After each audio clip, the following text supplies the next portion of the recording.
திருச்சிற்றம்பலம். மார்கழி மாதத்தின் 6ஆம் திருநாளாகிய இன்று திருவம்பாவையில் 6வது பாடலை நாம் சிந்திக்கலாம். மானே நீ நென்னலை நாளை வந்து உங்களை நானே எழுப்புவன் என்றலும் நாணாமே போன திசை பகராய் இன்னும் புலர்ந்தின்றோ வானே நிலனே பிறவே அறிவறியான் தானே வந்து எம்மை தலையளித்து ஆட்கொண்டருளும் வான்வார் கடல்வாடி வந்தோர்க்குன் வாய்திரவாய் ஊனே உருகாய் உனக்கே உருமெமக்கும் ஏனோர்க்கும் தங்கோனை பாடேலோர் எம்பாவாய். மானே நீ நென்னலை, நென்னல்னா நேற்றுன்னு அர்த்தம். நென்னலை, மானே நீ நென்னலை, இது ஓம ஆகுபெயர். மான் என்பது இங்கு உறங்குகின்ற பெண்ணுக்கு சொல்லப்படுகிறது. மான சொல்லும் பொழுது அது எப்பொழுதும் பயந்தபடியே தன்னுடைய கண்ணை இப்படி இப்படி பார்த்துட்டு இருக்குமா, மருண்ட நோக்கம் மானுக்கு. அதனால் பெண்ணை சொல்லும் பொழுது மான் என்று சொல்வார்கள். அது எப்பொழுதும் பயத்திலே இருக்கும். இந்த வார்த்தையை மான் என்பதை மங்கையர்க்கரசியாருக்கு சம்பந்தர் பெருமான் பயன்படுத்துகிறார். மானின் நேர் விழி மாதராய், மானை போன்ற விழியையுடைய மங்கையர்க்கரசியே அப்படின்னு ஒரு பாடலில் சொல்கிறார்.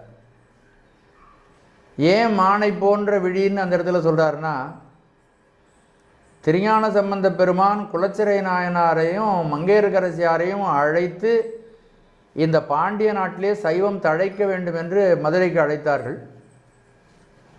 அவரும் அந்த அழைப்பை ஏற்று மதுரை நகருக்கு புகுந்தார்.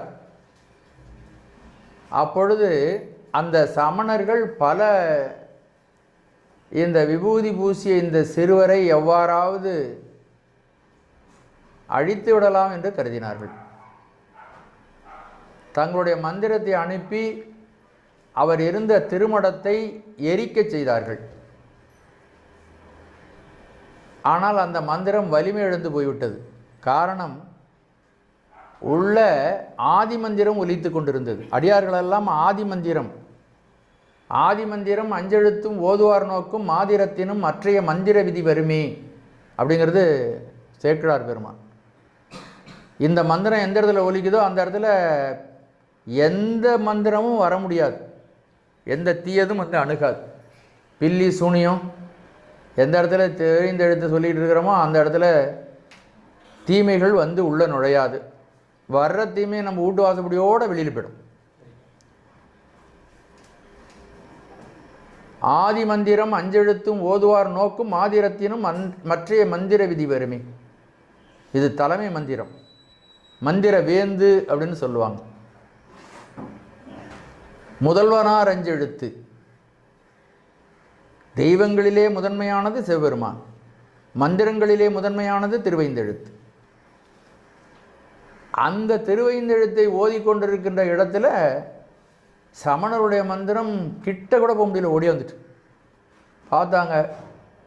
நம்ம மந்திரத்தை அனுப்பி அது தோல்வி அடைஞ்சு போச்சுன்னு மன்னருக்கு தெரிஞ்சா நம்ம மதத்து மேலே உள்ள ஒரு மரியாதை குறைஞ்சி போய் நம்மளையும் போன்னு சொல்லிடுவான். அதனால் நம்ம என்ன செய்யலான்னா, தெரியாமல் சில பாதகர்களை விட்டு அந்த மடத்தை எரிச்சு விட்றலாம் அப்படின்னு ஆள் வச்சு எரிக்க ஆரம்பித்தாங்க. முதல்ல மந்திரம் போச்சு, அது எரிக்க முடியல, மந்திரம் தோல்வி அடைஞ்சு வந்துடுச்சு. ஆள் வச்சு எரிக்க போனாங்க. அவர்கள் அந்த மல்லர்கள் சென்று அந்த மடத்தை தீ வைத்தார்கள். அதுக்குள்ளே அடியவர்கள் பார்த்து விட்டு அந்த தீ அணைத்து விட்டார். இப்போ நம்ம இங்கே தெரிஞ்சு கொள்ள வேண்டியது, இந்த மாதிரி நம்முடைய அடியார்களுக்கு தீமை செய்கின்ற அந்த சமணர்கள் இருக்கின்ற இடத்துல திருஞான சம்பந்தர் வருகிறாரே என்று பயந்து பார்த்தாராம். அதனால் திருஞான சம்பந்தர் என்ன சொல்கிறார், மானின் நேர் விழி மாதராய். இப்போ இந்த பொண்ணை மானேன்னு ஏன் கூப்பிடுறாங்க வெளியில் இருக்கிறவங்க அப்படின்னா, அடுத்த வரியில் வருது, நாளை நானே வந்து உங்களை எழுப்புவேன். அவள் என்ன சொல்லியிருக்கா, முதல்ல பேசிகிட்டு இருக்கிறாங்க. முதல் நாள் இந்த பாவை நோன்பு நோக்கிறவங்களாம் ஒரு குழுவாக அமைஞ்சிருக்கிறாங்க. அவங்க நாள் சாயந்தரம் கோயிலுக்கு வந்தாங்க, எல்லோரும் உட்காந்து பேசிகிட்டு இருக்கிறாங்க. இந்த பாரு, நாளைக்கு எங்கள் வீட்டு வாசப்படி நீ ஒன்றும் வர வேண்டாம், நான் உன்னை வந்து கூப்பிட்றேன், நானே வந்து எழுப்புறேன் அப்படின்னு சொன்னவன் என்ன தூங்கிட்டு இருக்கான். அப்படி தூங்கிட்டு இருக்கிறதுனால இவர்கள் எப்படி கூப்பிடுறாங்க? மானே நீ நென்னலை, நாளை வந்து உங்களை நானே எழுப்புவன் அப்படின்னு சொன்னில்ல. அப்படின்னோடனே நம்ம சொன்ன சொல்லிலிருந்து தவறி விட்டோமே என்று உள்ளே இருந்துக்கிட்டு பயந்து பயந்து முடிக்கிறாளாம். அதனால் எப்படி கூப்பிடுறாங்க? மானே. எவ்வளோ நுட்பமாக சொல்லியிருக்காங்க பாருங்க. மானே நீ நென்னலை, நாளை வந்து உங்களை நானே எழுப்புவன் என்றலும் நானாமே போன திசை பகராய். அப்படி எழுப்புவேன்னு சொல்லிட்டு அந்த சொல்லும் எந்த திசைக்கு போச்சுன்னு தெரியல, நீயும் எந்த திசைக்கு போனேன்னு தெரியல. போன திசை பகராய். சொன்ன ஆளும் இல்லை, உன்னுடைய சொல்லும் இல்லை. அப்படி சொன்னாயே, அப்படி சொன்ன பிறகு இந்த நிகழ்ச்சி இதை நாம் கடைபிடிக்க வேண்டும், இதை செயல்படுத்த வேண்டும் என்ற துணிச்சலும் உறுதியும் தீர்மானமும் உன்ட்ட இல்லை. தூக்கம் ஒன்று வந்து ஆட்கொண்டு விட்டது. மானே நீ நேனலை, நாளை வந்து உங்களை நானே எழுப்புவன் என்றலும் நானாமே போன திசை பகராய். இறைவனுடைய புகழை பாடி பார்வதி தேவியினுடைய நோன்பிலே கலந்து கொள்ள முதல் நாளிலே வர்றதா சொல்லிட்டு அப்படி நடந்து கொள்ளாமல் போவது தவறு, அப்படி நடந்து கொள்வது மிக மிக இன்றியமையாது, அதனை புறக்கணித்து மறந்துவிட்டாய். மானே நீ நென்னலை, நாளை வந்து உங்களை நானே எழுப்புவன் என்றலும் நானாமே போன திசை பகராய்.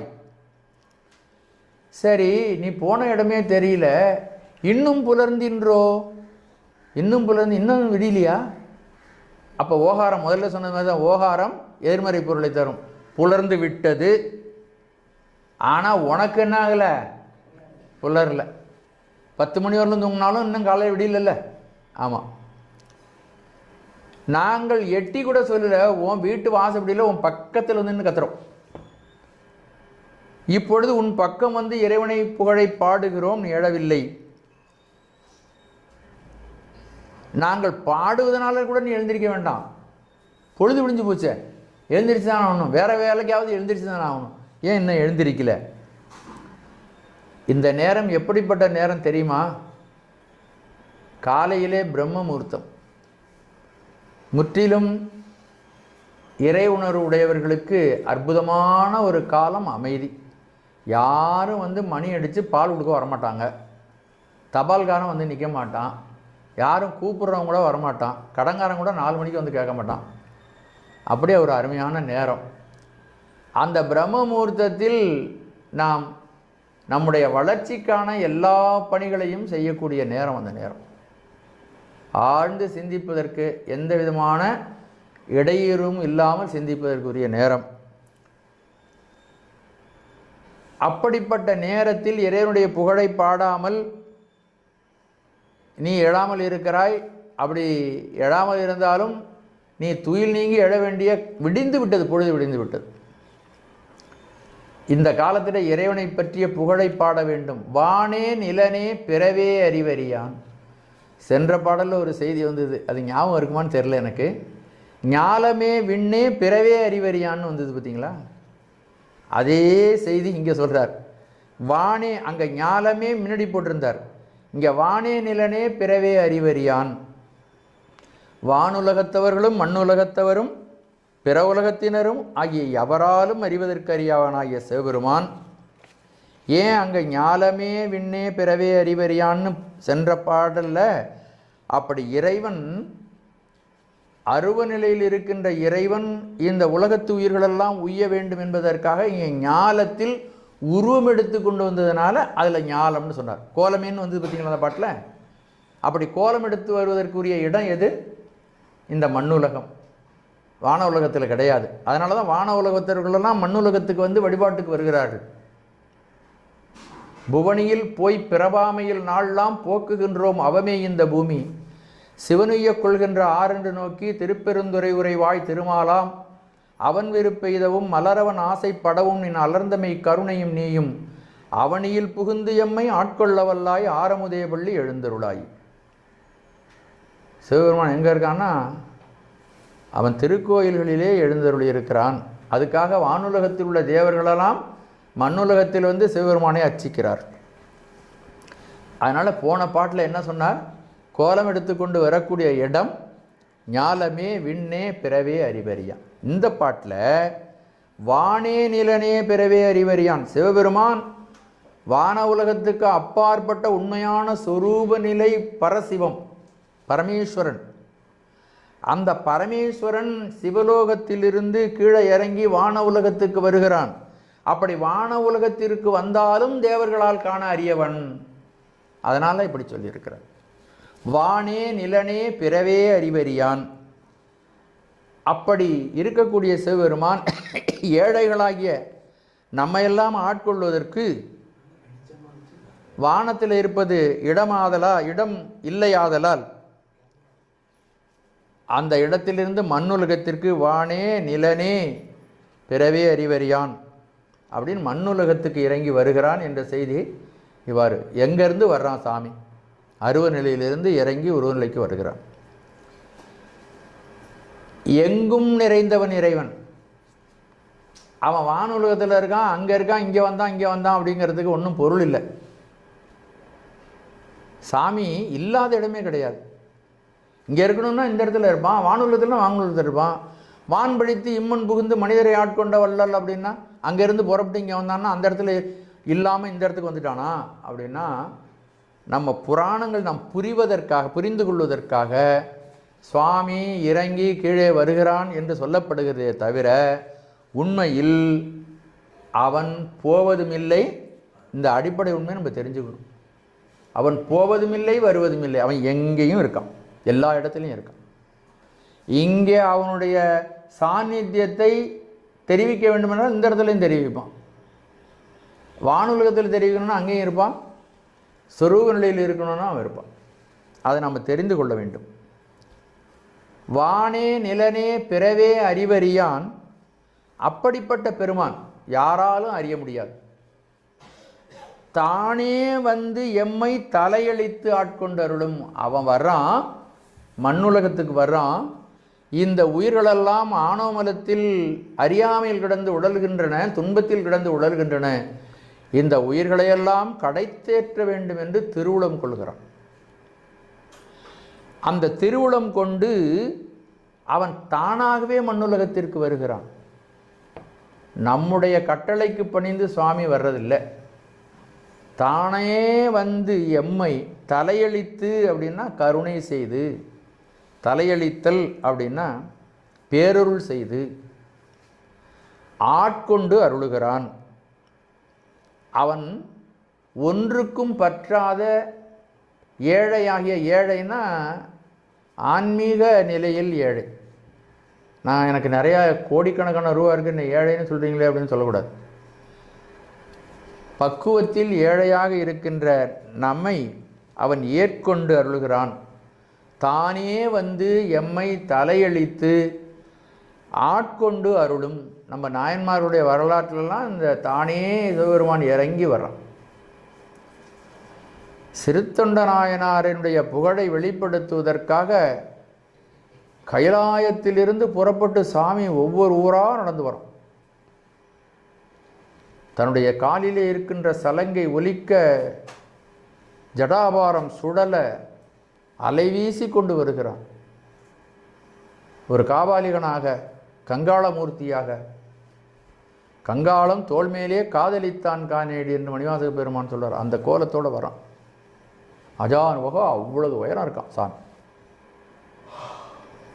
வான்பழித்து இம்மன் புகுந்து மனிதரை ஆட்கொண்ட வள்ளல் அப்படி தானே வந்து எம்மை தலையளித்து ஆட்கொண்டு அருளும்.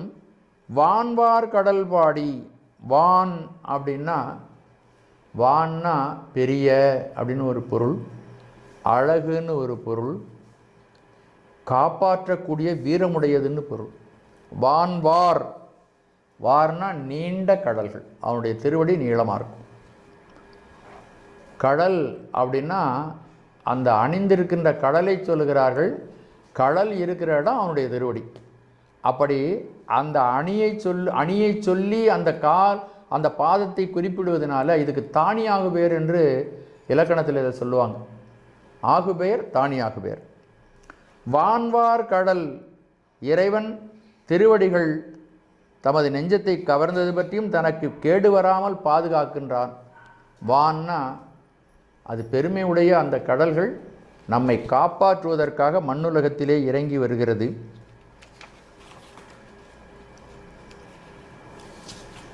இந்த கடல்களை நம்மாலே அறிந்து கொள்ள முடியாது. பாரார் விசும்புளார் பாதாளத்தார் புறத்தார் ஆறாலும் காண்டற்கரியான் எமக்களிய பேராளன் தென்னன் பெருந்துரையான் பிச்சு ஏற்றி வாரா வழியருளி நமக்கு வாராத வழியருளுவான். அவனுடைய உலகத்துக்கு போனோம்னா திரும்பி வர வேண்டியதில்லை. வந்தன் உளம்புகுந்த ஆறா அமுதாய் அலைகடல்வாய் மீன் விசிறும் பேராசை வாரியனை பாடுதுங்கான் அம்மானாய். இந்த செய்தியை பல இடங்கள்லையும் மணிவாசக பெருமான் சொல்லுகிறார். பாரார் விசும்புளார் பாதாளத்தார் புறத்தார் யாராலும் காண்டற்கு அறியான். இப்படிப்பட்ட பெருமான் அவனுடைய கடல் பாடி வந்தோர்க்குன் வாய்திரவாய். நாம் உன்னோடு பேச வந்த செய்தி எதுன்னா உலகியல் செய்தி இல்லை. நீ கதவை மூடிட்டு உள்ள படுத்திருக்கிறிய, உலகியல் செய்திகளை பேசுவதற்காக நாங்கள் வரவில்லை. அப்படி உலகியல் செய்திகளை நான் பேச வந்தால் நீ பொருட்படுத்தாமல் உள்ளே கண்ணை மூடிக்கொண்டு வாயை பொத்திக்கொண்டு கதவை திறக்காமல் படுத்திருக்கலாம். உலகில் குறித்து நாங்கள் பேச வரவில்லை, இறைவனை பற்றி பேச வந்திருக்கிறோம். தானே வந்து எம்மை தலையளித்து ஆட்கொண்டு அருளும் அந்த பெருமையை பேசுகிறோம்.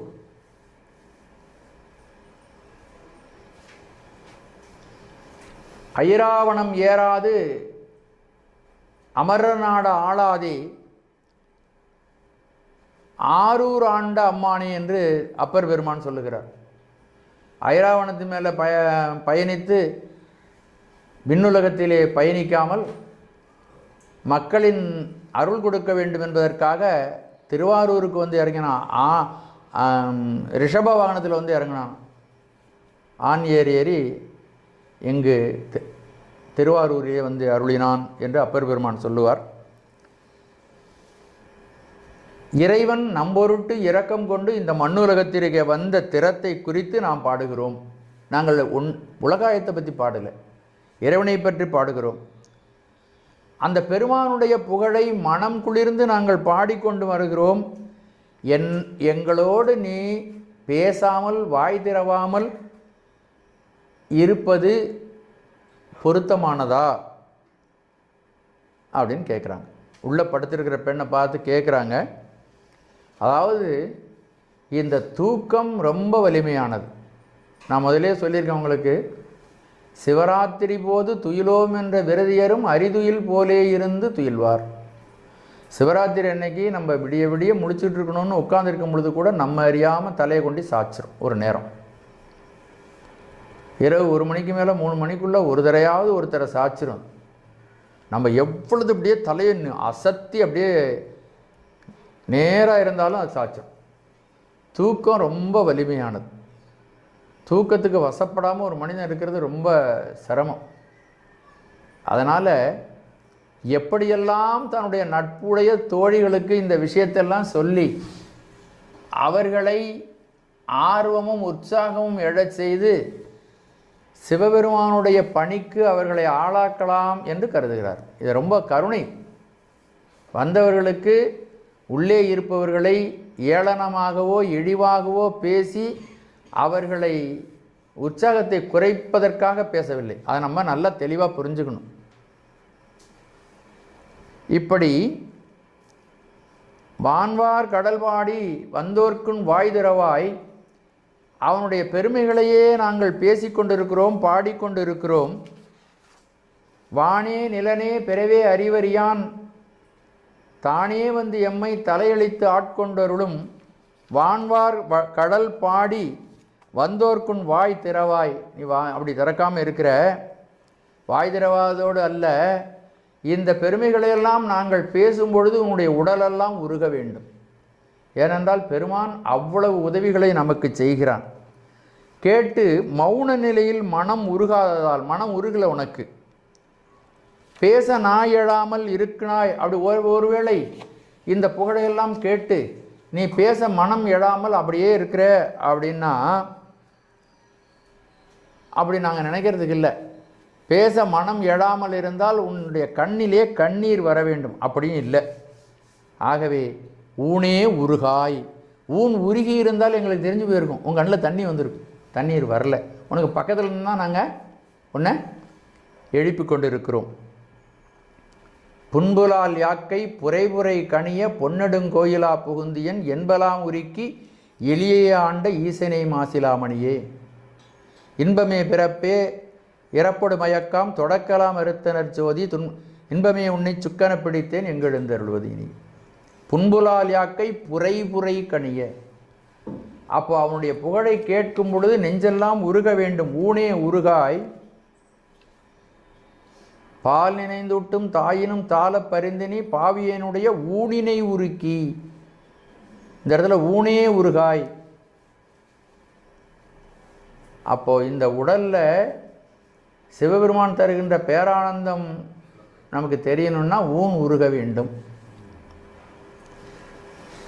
அப்போ ஊன் உருகி இருந்தால் நீ பேசாமல் படுத்திருக்கிற, உனக்கு மனம் நெகிழ்ந்து கொண்டு இருக்கிறது, அதனால் பேச முடியலன்னு நாங்கள் நினச்சிக்கலாம். அதனுடைய வெளிப்பாடாக கண்களிலிருந்து அருவியாக நீர் பாய வேண்டும், அதுவும் இல்லை. அதனால் ஊனே உருகாய் என்று அவர்கள் சொல்லுகிறார்கள். ஊனே உருகாய் உனக்கே உறும், இந்த நிலை உனக்கே பொருந்துவதாகும். தோழியே, இது உனக்கு சரியான நிலை தான். மானே நீ நென்னலை நாளை வந்துங்களை நானே எழுப்புவன் அப்படின்னு சொல்லிட்டு போனேன். நேற்று நீ சொன்ன சொல்லு என்னாச்சு? அதை மறந்துட்ட. மானே நீ நென்னலை நாளை வந்துங்களை நானே எழுப்புவன் என்றலும் நானாமே போன திசை பகராய் இன்னும் புலர்ந்தின்றோ. அதை மறந்துட்ட, அந்த சொல்ல மறந்து விட்டாய். இறைவனுடைய புகழைப்பாடி நாங்கள் வந்திருக்கிறோம், வாய் திறந்து பேசாமலும் இருக்கிறாய். மறந்து விட்டாய், நேற்று சொன்ன சொல்ல மறந்துட்ட. இறைவனுடைய புகழை நாங்கள் பாடுகிறோம், அப்படி இருந்தும் வாய் பேசாமல் இருக்கிறாய். அதோடு மட்டுமல்ல, நெஞ்சம் உருகி குழையாமல் இருக்கிறாய். ஏதாவது ஒரு வெளிப்பாடு மெய்ப்பாடு வரணும்ல, பக்திக்கு அடையாளம். இந்த நிலையெல்லாம் அன்புடையவரிடத்தில் காண முடியாது, இது உனக்கே பொருந்தும் அப்படின்னு சொல்லிட்டு நீ மறுபடியும் அவளை ஆற்றுப்படுத்துகிறார்கள். எமக்கும் ஏனோர்க்கும் தம் கோணை பாடு ஏலோர் அம்பாவாய். எமக்கும் இறைவன், எமக்கு மட்டும் இறைவன் இல்லை, உனக்கு மட்டும் இறைவன் இல்லை. எமக்கும் ஏனோர்க்கும் எல்லா உலகத்தில் உள்ளவர்களுக்கும் அவன் சிவபெருமான் பெருமானாக இருக்கிறான், தலைவனாக இருக்கிறான், இறைவனாக இருக்கிறான், ஆட்கொள்வனாக இருக்கிறான், அருள் புரிவனாக இருக்கிறான். எல்லோருக்கும் தம் கோன், கோணுன்னா அரசன், எல்லாரையும் அவன்தான் அகலாண்ட கோடி பிரம்மாண்ட நாயகனாக இருந்து ஆட்சி பெறுகிறான். அப்படிப்பட்ட பெருமானை பாடு. அப்போ இறைவனை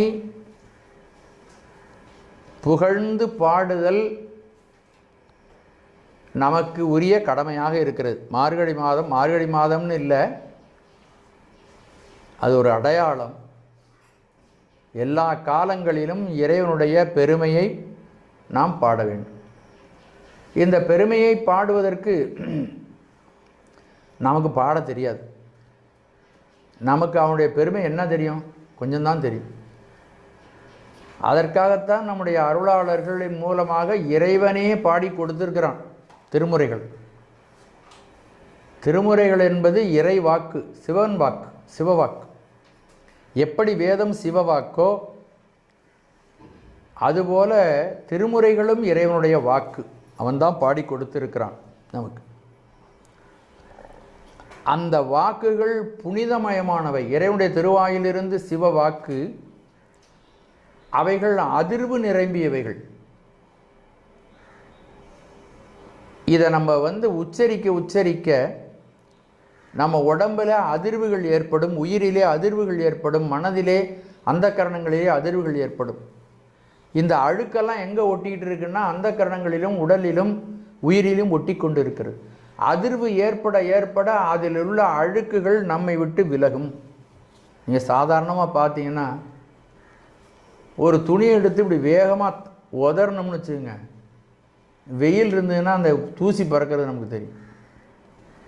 அதுபோல் நாம் இறைவனுடைய ஐந்தெழுத்தை திரும்ப திரும்ப திரும்ப நாம் சொல்லி கொண்டிருக்கும் பொழுது நம்முடைய உயிரிலே பயிர்ந்திருக்கின்ற அறியாமை நம்மை விட்டு விலகும். கண்ணுக்கு தெரியுமோ தெரியாது, அது நிச்சயமாக அந்த அதிர்வுகள் நம்மிடமிருந்து அழுக்குகளை நீக்கும். சாதாரணமாக தெருவில் ஒரு கார் போகுதுன்னு வச்சுங்க, அல்லது வேகமாக லாரி அழுத்தமாக போகுதுன்னு வச்சுங்க, இப்படி இந்த உடம்புல கை வச்சுருந்தீங்கன்னா அந்த உடம்புல இருக்கிற வயிறு ஆடுறது நமக்கு தெரியும். அப்படி நீங்கள் உணர்ந்துருக்கீங்களா? அதே மாதிரி இந்த மேஜையில் இப்படி கையை வச்சுருந்தீங்கன்னா வேகமாக அதிர்ந்து போச்சுன்னா அந்த மேஜையில் அந்த அதிர்வு நமக்கு தெரியும். அதுபோல் நாம் இந்த திருவைந்தெழுத்தை திரும்ப திரும்ப திரும்ப சொல்லும் பொழுது நம்முடைய நாடி நரம்புகளெல்லாம் அதில் இருக்கின்ற வினை காரணமாக படிந்திருக்கின்ற அந்த வினைகளெல்லாம் நம்மை விட்டு கடந்து போய்விடே கொண்டிருக்கும். இது மறைமுகமாக நமக்கு ஏற்படுகின்ற நன்மை. நம்ம திருவைந்தெழுத்தை ஓயாது ஜபம் செய்து கொண்டும் திருமுறை பாடல்களை ஓயாமல் நமக்கு நேரம் கிடைக்கும் பொழுதெல்லாம் நம்ம படித்து கொண்டும் இருந்தோமானால் நம்முடைய வினை நம்மை விட்டு சொல்லிக்கொள்ளாமல் ஓடும். வேணா நான் போகிறேன்னெல்லாம் சொல்லாது. ஒரு ஆற்றை பார்த்தோம்னா ஆற்றினுடைய மேல் பகுதி சமமாக இருக்கும். தண்ணி நின்னோன்னு பார்த்தீங்கன்னா கீழே மேடு பள்ளங்கள், பள்ளம் பெரிய பள்ளம் இருக்கும், ஒரு மேடு இருக்கும், அலை அலையாக மணல் படிந்திருக்கும். இப்போ நல்லா பார்த்துக்குங்க, மறுபடியும் தண்ணி வரும்பொழுது பாருங்கள், முதல்ல இருந்த பள்ளம் இருந்த இடம் மேடாக இருக்கும், மேடு இருந்த இடம் பள்ளமாக இருக்கும், புது புது வடிவங்களெல்லாம் அதில் உண்டாயிருக்கும் அந்த மண்ணில். அதுபோல் நாம் நாமஜபத்தை திரும்ப திரும்ப சொல்லும் பொழுது, திருமுறைகளை படிக்கும் பொழுது மேலே பார்த்தா அதே மனிதன் இருப்பான், 2 கண்ணு தான் இருக்கும், 3வது கண்ணு முளைச்சிடாது. நமக்கு 2 கண்ணு தான் இருக்கும், ஒரு காது 2 காது தான் இருக்கும், வேறு ஒன்றும் புதுசாக நமக்கு வந்துடாது. ஆனால் உயிரிலே அந்த கரணங்களிலே மாறுதல்கள் நிச்சயமாக ஏற்படும். மேலே இருக்கிற தண்ணி சமமாக ஒத்தாப்பில் இருக்கும், தண்ணி போதும். ஆனால் கீழே இருக்கின்ற பகுதிகள் மாறி அமைவது போல நம்முடைய அந்த கரணங்களிலே இருக்கக்கூடிய உயிரிலே இருக்கக்கூடிய துன்பங்கள் வினை பதிவுகள் எல்லாம் நம்மை விட்டு கழண்டு போகும். இது மந்திர ஜபம் அல்லது பாடுவதினால் வரக்கூடிய நன்மை. அதனால் நம்ம திருக்கோயிலுக்கு போனோம்னா கையில் புத்தகத்தை எடுத்துக்கிட்டே போங்க. சாமிக்கு முன்னாடி ஒரு பதிகம் படிக்கும், முழுசாக படிக்கும். ஒரு பாட்டு படிச்சுட்டு வர வேண்டாம், முழுசாக படிங்க. அந்த கொடிமரத்திட்ட உட்காந்து கொஞ்சம் முடிஞ்ச நேரம் ஒரு 10 நிமிஷமாவது ஜெபம் பண்ணுங்க. 11 நிமிஷம் அல்லது 12 நிமிஷம் ஜெபம் பண்ணிங்கன்னா திருவைந்தெழுத்து 1008 தடவை ஒரு தடவை சொல்லிடலாம். நமக்கு ஒரு 1008ங்கிறதெல்லாம் ரொம்ப குறைவு, இன்னும் நிறையா சொல்லலாம். முடிஞ்ச மட்டும் குறைஞ்சபட்சமாவது. நம்ம அனுஷ்டானத்தில் 108 சொல்கிறேங்கிறதெல்லாம் அதெல்லாம் போதாது. காலமே உனை ஓத நீ வந்து காட்டினாய் கழுக்குன்றிலே அப்படிம்பார் திருக்கழுக்குன்ற பதிவத்தில். காலஸ்வரூபமாக இருக்கின்ற சிவபெருமானே உனை ஓதன்னா திருவைந்தெழுத்தினால் உன்னை சொல்ல, நீ வந்து காட்டினாய் கழுக்குன்றிலே, உன்னுடைய தரிசனத்தை எனக்கு காட்டின. அப்போ இறைவனுடைய தரிசனம் நமக்கு கிடைக்கணும், இறைவனுடைய அருள் கிடைக்கணும்னா இறைவனை பாட வேண்டும். பாட வேண்டும் நான் போற்றி நின்னையே அப்படின்னு சொல்கிறாங்க இல்லையா மாணிக்கவாசக சுவாமிகள். எமக்கும் ஏனோர்க்கும் தங்கோனை பாடு. கடைசியாக இவ்வளோ தூரம் எழுப்பியும் அந்த பொண்ணு வெளியில் வரல. மானே நீ நென்னலே நாளை வந்து உங்களை நானே எழுப்புவன் என்றலும் நானாமே, போன திசை பகராய் இன்னும் புலர்ந்தின்றோ, வானே நிலனே பிறவே அறிவறியான் தானே வந்து எம்மை தலையளித்து ஆட்கொண்டருடும், வான்வார் கடல்பாடி வந்தோர்க்குன் வாய்திரவாய் ஊனே உருகாய் உமக்கே உருமெமக்கும், ஏனோர்க்கும் தங்கோனை பாடேலோர் எம்பாவாய். அப்படிப்பட்ட பெருமானை நீ தொடர்ந்து பாடுவாயாக என்று இந்த பாடலில் சொல்லி அருள்கிறார்கள். இதில் சக்தி எழுந்தது ரொம்ப தெளிவாக நமக்கு விளங்குகிறது.